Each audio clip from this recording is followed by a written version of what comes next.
This video is sponsored by DevMountain. If you're interested in learning web development, iOS, or UX design, DevMountain is a 12-week design and development bootcamp intended to get you a full-time position in the industry. To learn more, visit devmountain.com or click the link in the description below. Hey, what's going on, guys? So in this project, we're going to be building a URL shortener service. So I'm sure that most of you have heard of Bitly and some of these other URL shorteners where we can take a very long link, such as this Amazon link right here.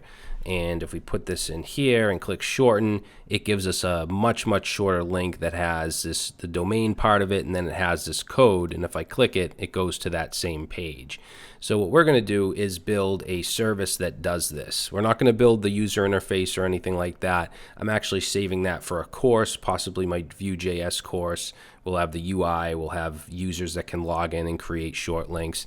But in this video, we're going to build the API basically so that we can get this functionality. We can send a long URL and get back a short URL that will actually work. And we're going to be using a database because we need to store the long URL, the short URL, and the code, which is basically this part here. Okay, so I'm using MongoDB for that. We're going to use MongoDB Atlas, which is the cloud version, but if you want to use a local MongoDB instance, you can do that as well. So I'm just going to log into MongoDB right here. Let's see. I think that's it. No, it's not it. Okay, so basically, if you're new to MongoDB, you can create an account for free. You can log in, and it'll ask you to create a cluster. You need to add a user. I already have a user. You can see if I click connect and I click connect to your application, I get this string right here that has my username, and then I just need to put my password in. So we can use this in our application to connect to our database. All right, so that's all set for now. So I'm going to jump into a terminal, and I'm starting this from absolute scratch. I just have an empty folder here, and I'm going to go ahead and just open up VS Code. Okay, so I just have a folder called URL shortener service, and I'm going to use my standard terminal here as opposed to my integrated terminal. So let's do an npm init. And just add on -y, and that's going to create a package.json. And I know a lot of you guys know some of this stuff, but I'm still going to explain it for people that don't. So package.json is just a manifest with some information here. It also holds any dependencies or any packages that we install, and there's quite a few we need to install. So I'm going to clear this up here, and let's do a npm install express. Okay, so express is the web framework we'll be using to create our routes and stuff. We're going to use node config, which is just a package that allows us to have global variables. We're going to be using mongoose, which is an abstract, basically like an abstraction for our database so that we can easily interact with MongoDB. We're going to use a package called shortid to generate the URL code, and we're going to use valid-URL to validate the URLs that are sent to the API. Okay, so those are the regular dependencies. And now I'm just going to go ahead and npm install with a -D. So I'm installing a dev dependency, and I want to install nodemon, which will constantly monitor our application so that we don't have to keep reloading it every time we make a change. All right, so you can see all that stuff was added to the package.json. Now, as far as scripts, I'm just going to add a start script here. So basically, if we do npm start, I just want it to run node and then index, which is going to be our entry point file, and then we'll create a dev script that will run nodemon. So nodemon index, and we'll save that, and we should be all set for our package.json. So now let's create the entry point. I'm going to call it index.js, and let's just set up a basic Express server. So we'll say Express. We want to require Express, and let's initialize our app with Express. And we're going to be accepting data from, when we make the post request to create the URL or to create a short URL. So we need to add a piece of middleware here. So we use app.use, and we can just do express.json and pass in this extended value and set that to false. So basically what this does is it allows us to accept JSON data into our API. Then we're going to create a port variable, which I'm going to use 5000. And then let's say app.listen, which will listen on a port. So we'll put our variable in there. And then we can have a callback. And I'm just going to do a console log. And we'll just say server running on port. And then we'll put in our variable of port. All right, so just doing that, the server should run. If I go to my terminal and I run npm run dev, there we go. So NodeMon is now running and it's watching on port 5000. All right, so now that we have that, let's start to connect to our database. So I'm going to create a folder called config. And inside here, I'm going to create a default.json file. So when we use that config package that I installed, this right here, basically it looks at this default.json for any global variables. And if you go into production, if you deploy and you're in a production environment, you want to create a production.json for your variables. So this takes in just a JSON object, and we need our Mongo URI. And I can grab that from Atlas. So if I go to connect your application and just copy this string right here and paste that in, and you just need to add your password. So mine is Brad T 1234. And then we also want to put base URL here. So this is basically going to be your domain, and in this case it's just going to be localhost port 3000, but if you deploy this and you get a domain, you can use that. All right, so let's save this, close it up, and now inside config we're going to create another file called db.js, and this is where we want to connect to our database. And if you took my MERN-STAT course, we're doing pretty much the same thing as far as connecting. So we're using Mongoose, so require Mongoose, and we also want to bring in that config package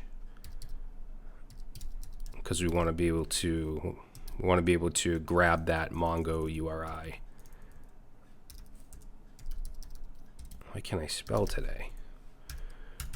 Okay, so we'll create another variable called db and set that to config, and the way that we grab those global variables is just with config.get, and I'm going to grab Mongo URI. Okay, so this is going to grab this right here, whatever this value is.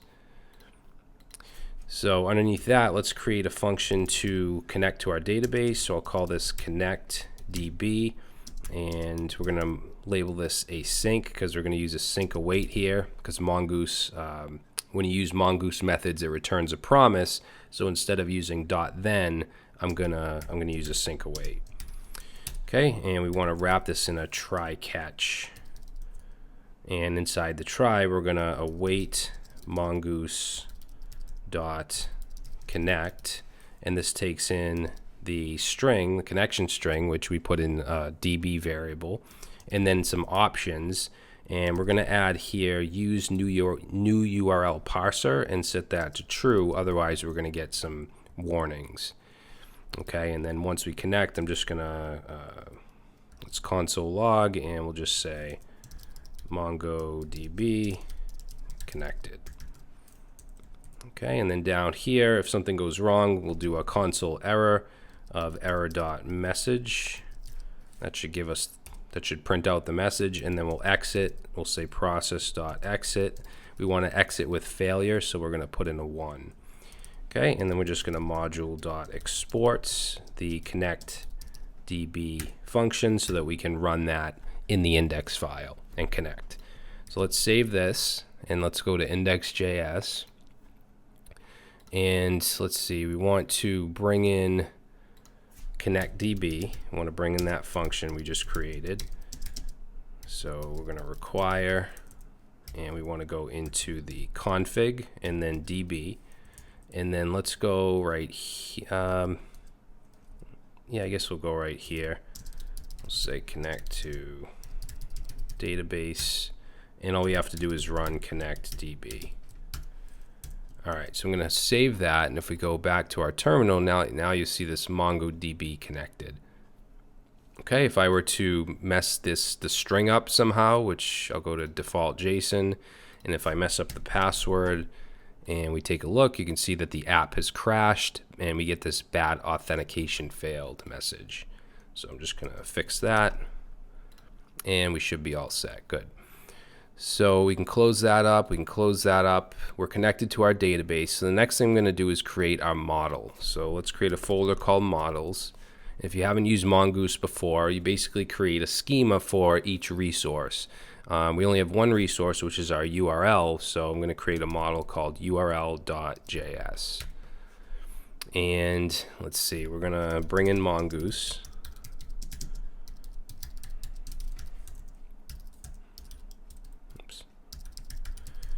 And then we want to create a schema, so we're going to call this URL schema, and we set this to a new mongoose.schema, and then this takes in an object with all the fields we want. So first thing is a URL code, and that's going to be a string. We also want a long URL, so that's, you know, the long version or the original URL, and then a short URL, which we're going to construct, which will also be a string. And then let's also have the date. For the date, I'm going to set type string, and the reason I'm doing it this way is because I also want to do a default, and let's make that date.now. That way the current date and time will be inserted. And then we just want a module.exports, and we want to export the model, so we say mongoose.model, and name of the model is URL, and then we need to pass in the schema. Okay, and that's it. Let's save that. So that's our model. Now we need to start to deal with our routes.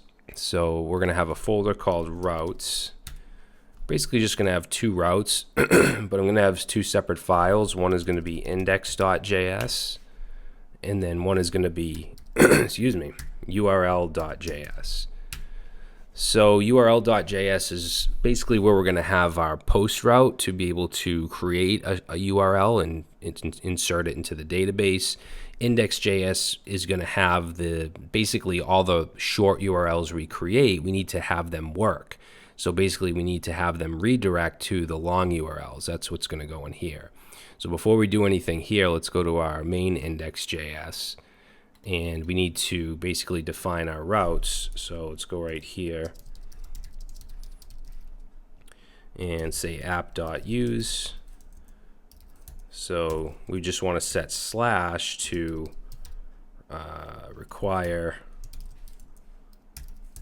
/routes/index. We'll copy that down, and then we also want /API/URL to pertain to that URL routes file. All right, so we'll save that. What's this? Okay, so it's just telling us we haven't used our router yet. So we need to go to both of these and set up our express router. So the way we do that is we bring in express, and then to create a router we'll say const router equals express.uppercase R router, and then at the bottom we're going to module.exports equals router. And we want to do the same thing in our URL.js, and that should clear up that error. Yeah. All right, so we're going to start off in the URL.js. This is where we actually create our short URL that's going to have that route. So we're going to bring in a couple things here. So we're going to bring in our valid URL method that comes from that valid URL package that I installed. So it's valid dash URL. Let's see, let's also bring in our short ID. So what is it? It's short ID like that. Short ID. And then let's also bring in, do we need config? Yeah, because we need the base URL. So let's bring in config. And then we want to bring in our model, our URL model. So I'm going to go right here and just say const URL equals require ... / so up one level into models and into URL. All right, so let's create our route. So I'm just going to give this kind of a signature here. Let's say route, and this is going to be a, it's going to be a post request, not a poet, a post request to /API/URL/shorten. Okay, that's going to be the endpoint to create a short URL. And let's just give this a description. We'll say create short URL. Okay. So let's go ahead and take our router and let's say router.post, because this is a post request.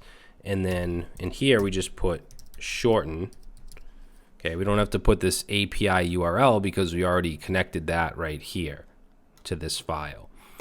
All right, so it'll be this route when we hit that, and then we have our request response.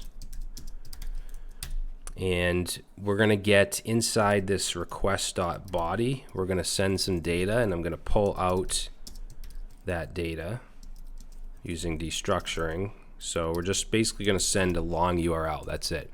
That's all we're going to send with the request.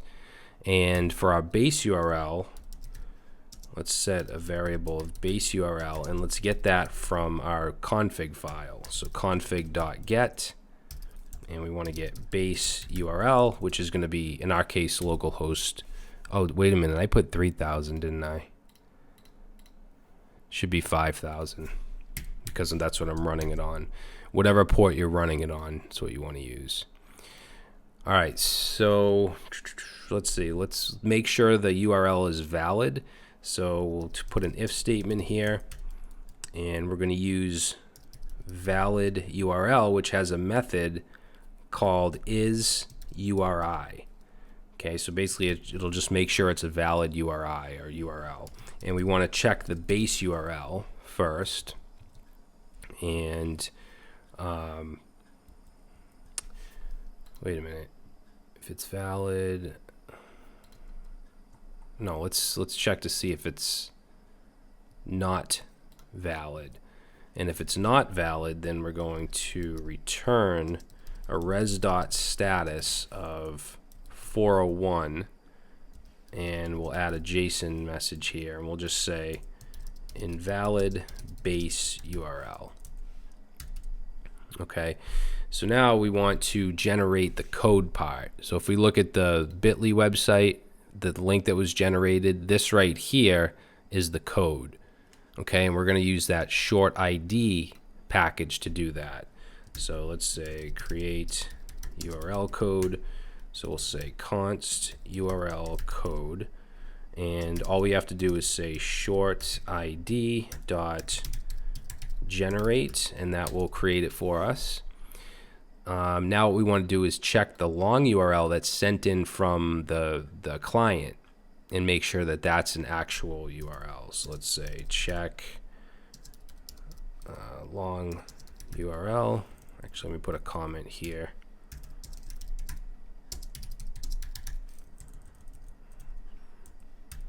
All right, so same thing, we're going to do an if.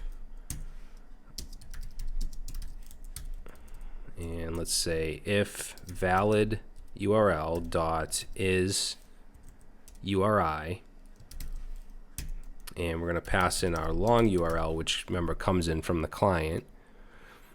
And if that's valid, then we're going to want to look in our database to see if that URL is already there. So I'm going to do a try catch here.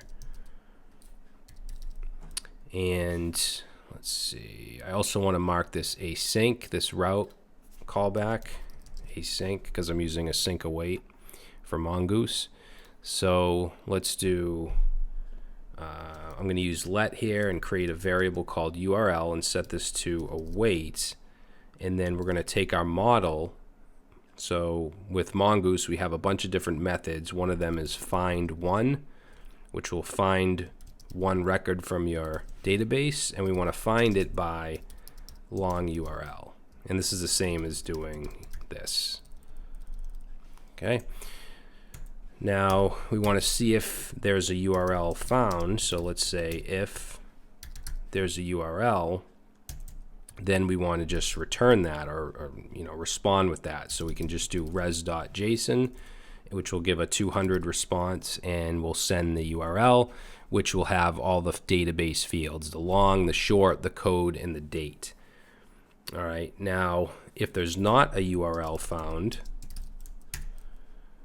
then let's see, we're going to construct our short URL. So let's say const short URL, and we'll set this to our base URL, and then we want to just add on, we'll say slash, and then we're going to add on the URL code.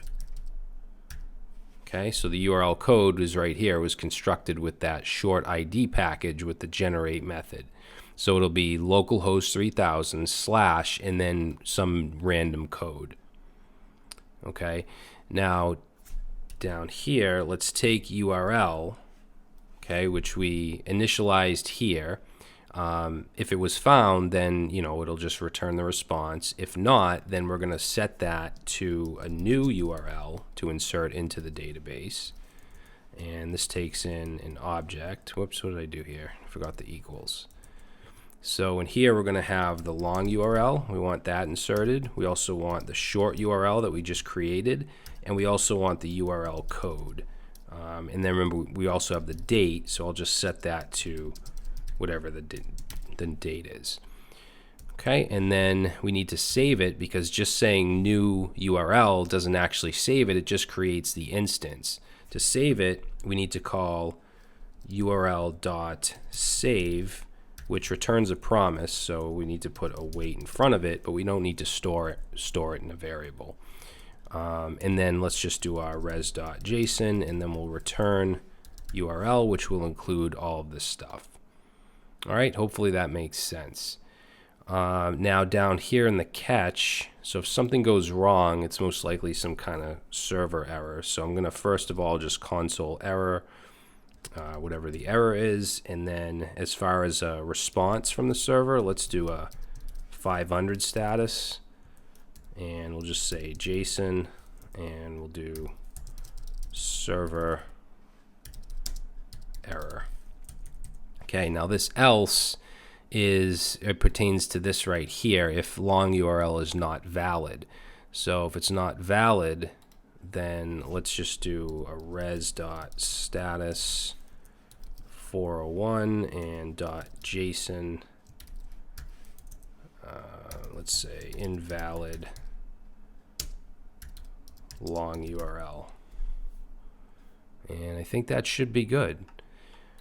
So I'm going to save that. Now, just to kind of reiterate, in case any of this doesn't make sense, we brought in everything, including our model. We have a post request to this endpoint right here. We're pulling the long URL out from the body, which is sent from the client. We're pulling the base URL from our default .json file, which is localhost 5000. And then we're checking the base URL, making sure that's valid. Then we're generating our URL code for the short URL. We're checking the long URL to make sure that's valid. This is what's sent in from the client. Then we're looking to see if that URL is in there. Like if there's a URL for google.com that's already in the database, then we're just going to return whatever that is, whatever's there. Else, then we're going to construct the new short URL. We're going to instantiate a new URL object with the long, short, the code, and the date. We're going to save it to the database and then respond with it. Okay, down here, if something goes wrong, we'll send a server error 500. If the URL is invalid, the long one, then we'll send this status. All right, so that's what's going on here. So I guess we can go ahead and try this out. Now, like I said, you can use whatever you want to make this post request. I'm going to use something called REST client, which is a VS Code extension, which is this right here. All right, so in order to use this within my file structure, I'm going to create a folder called requests, and I'm going to create a file called api.http. And in order to make a request, this is actually pretty easy. We can just say post, and the URL is http localhost 5000, and we want to go /API. Oh, yes, that's what we want, but let's get rid of that. So API URL shorten, and then we have to have a content type, and you can see we get these little drop downs. Content is application/JSON, and then we want to send the data, which is going to be long URL. This actually has to be JSON. Long URL. Okay, so let's grab a long URL. I'll go ahead and grab that Amazon link. And let's go ahead and paste that in. And now we should be able to make our request. So I'm going to click this send request. Invalid protocol. Oh. All right, let's try that. Connection is being rejected. The service isn't running because it says 3,000. We want 5,000. Try it again, and there we go. So you can see with our response, we have the ID, which MongoDB creates on its own. We have the long URL, which is the original Amazon link, and then we have the short URL, which is localhost 5000/ and then a code. Okay, we also have the code itself, and we have the date and time. Now, if you deploy this, you'd probably want to register like a short domain, and then, so this is really, really short. Localhost 5000 is kind of long, but let's check our database. If we go to MongoDB or Atlas and we go to collections, you can see there it is. So it got stored. Now, this link is not going to work, right? If I go ahead and copy this and I paste this in, it's looking for this route. So what we need to do now is create another endpoint for the codes, and that's going to go in the index.js route file. So let's head over to that. We can go ahead and close that up. Yeah, I guess we'll save that request. All right, so we can close up url.js. Now let's go into our routes folder and then index.js, because that's where we're going to put this. So we need to bring in our model.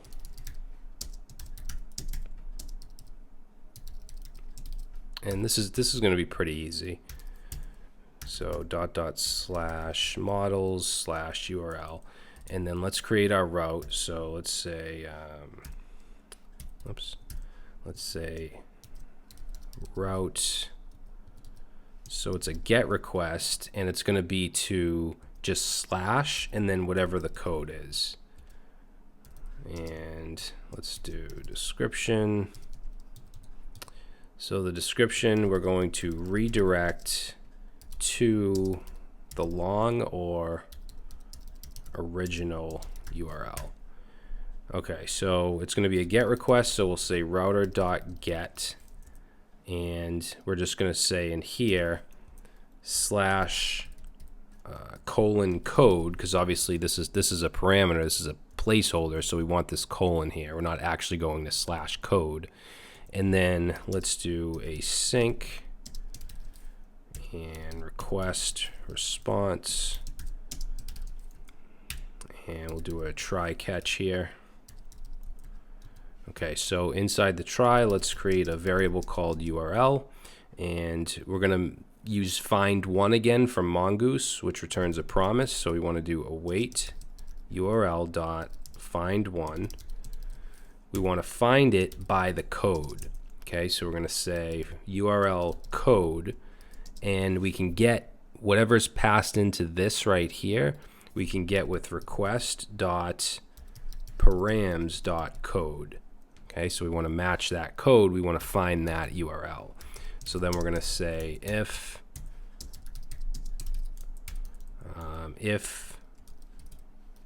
URL, so basically if it's there, then we want to return a res dot redirect. Okay, because we're actually going to redirect to the long URL. So we'll take that URL object and we want the long URL property.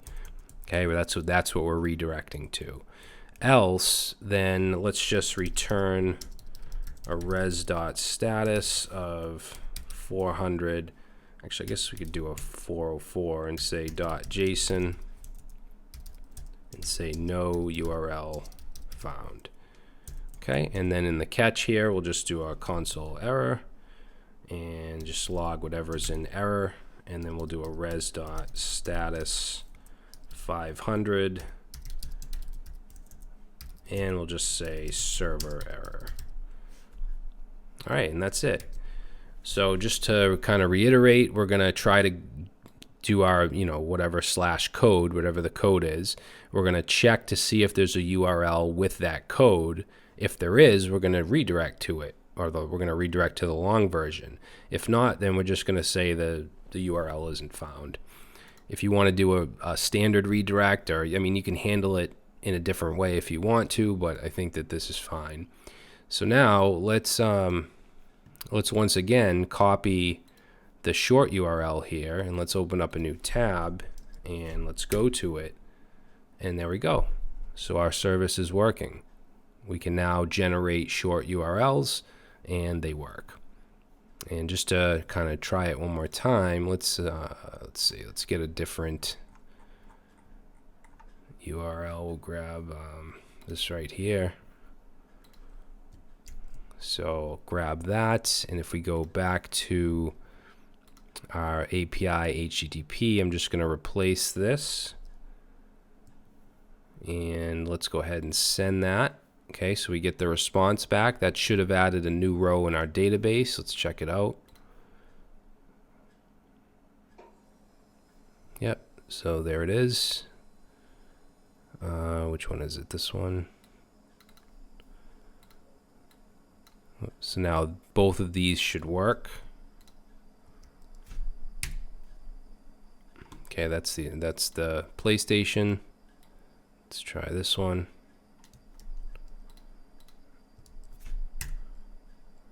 And that's the charger thing. Okay, so that's working good. Now I just want to show you if we were to insert the same URL. So if I were to insert this again, let's just send the request. It just gives us the data back, and it's not going to add it more than once. So if we look in our database and I reload, we're still going to have 2 rows. Okay, because there's no sense in having the same short URL, the same long URL with a different short URL. Okay, unless you have it where different users are creating their own short URLs and things like that. All right, so I think that's it, guys. We have our service created. Like I said, I'm probably going to add on to this for a course where we create a UI and a front end and all that. If you want to create your own front end with React or Vue or something like that, feel free to do so. I'll have the code for this in the link in the description. But that's it. Thanks for watching. If you like this, please leave a like, and I'll see you next time.